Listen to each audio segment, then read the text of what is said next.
আমরা বসন্তকালের মাঝামাঝি রয়েছে, এবার আস্তে আস্তে গ্রীষ্মের দিকে পা বাড়াবো।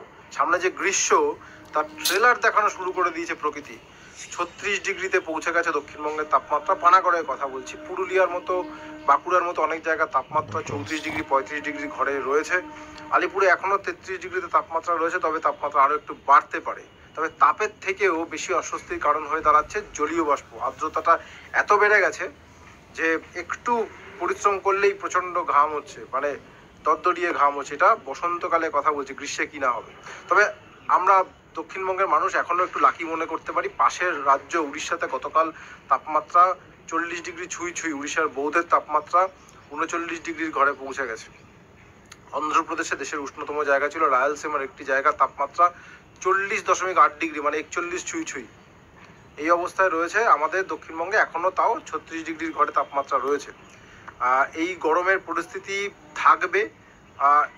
পুরোটাই নির্ভর করছে কতটা কি হবে, সেটা ঝড় বৃষ্টি কতটা হবে জেলা জুড়ে, মানে রাজ্য দক্ষিণবঙ্গ জুড়ে ঝড় বৃষ্টি হবে কিনা তার উপর সবকিছু ডিপেন্ড করছে। এখনো পর্যন্ত গত দুদিনে যা ঝড় বৃষ্টি হয়েছে সেটা মূলত পশ্চিমাঞ্চলের জেলাগুলোতে। গতকাল পশ্চিম মেদিনীপুর, ঝাড়গ্রামে প্রবল ঝড় বৃষ্টি হয়েছে এবং যা দেখা যাচ্ছে শিলাবৃষ্টি হয়েছে এত, তা কিছু ফসলের ক্ষতি হয়েছে এবং অনেক বাড়ি ক্ষতিগ্রস্ত। ঝাড়গ্রাম, পশ্চিম মেদিনীপুরের দাঁতন, এই অঞ্চলগুলোতে আমরা ছবিও দেখাচ্ছি। এই অঞ্চলগুলোতে কিন্তু অনেকে ক্ষতিগ্রস্ত হয়েছে। পূর্বাভাস ছিল দক্ষিণবঙ্গের অনেক জেলাতেই ঝড় বৃষ্টির, কিন্তু গতকালও মূলত পশ্চিমাঞ্চলের জেলাতেই ব্যাপারটা সীমাবদ্ধ ছিল। আবহবিদরা বলছেন আগামীকাল শনিবার দক্ষিণবঙ্গের সব জেলায় ঝড় বৃষ্টির পূর্বাভাস এবং এবার কমলা সতর্কতা জারি করা হয়েছে। গতকাল পর্যন্ত হলুদ সতর্কতা ছিল, আগামীকাল কমলা সতর্কতা জারি করা হয়েছে। দেখুন, কোনো সতর্কতা না থাকলে সবুজ রং।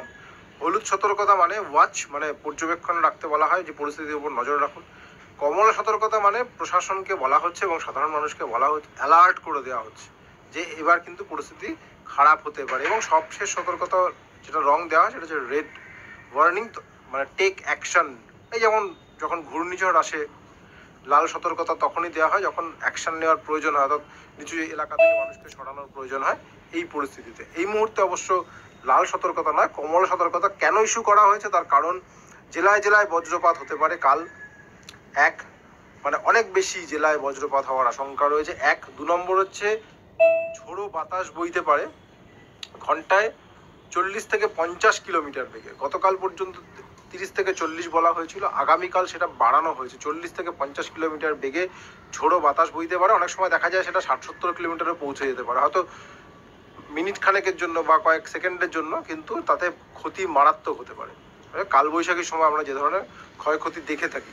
সুতরাং এই ধরনের ঝড় বৃষ্টি হলে গাছ ভেঙে পড়তে পারে, ইলেকট্রিকের পোল ভেঙে পড়তে পারে। সুতরাং সবাইকে সতর্ক করা হচ্ছে যে ঝড় বৃষ্টি যদি ওয়েদার খারাপ হয়, কেউ দয়া করে বাড়ি থেকে বেরোবেন না।